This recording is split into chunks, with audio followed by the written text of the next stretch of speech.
নওগাঁর বদলগাছীতে ক্ষুদ্র ও প্রান্তিক কৃষকদের মাঝে বিনামূল্যে বীজ ও রাসায়নিক সার বিতরণের উদ্বোধন। নওগাঁর বদলগাছীতে ক্ষুদ্র ও প্রান্তিক কৃষকদের মাঝে বিনামূল্যে বীজ ও রাসায়নিক সার বিতরণ কার্যক্রমের শুভ উদ্বোধন করা হয়েছে।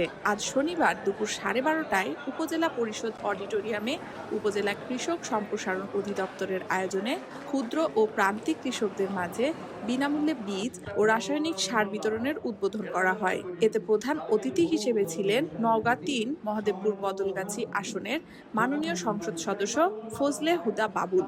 এ সময় বীজ ও রাসায়নিক সার বিতরণ অনুষ্ঠানে বদলগাছী উপজেলা নির্বাহী অফিসার ইসরাত জাহান সনি এর সভাপতিত্বে উপজেলা কৃষি অফিসার কৃষিবিদ সাবাব ফারহান, উপজেলা বিএনপির সাধারণ সম্পাদক আব্দুল হাদী চৌধুরী টিপু, বদলগাছী থানা অফিসার ইনচার্জ লুৎফর রহমান সহ প্রমুখ।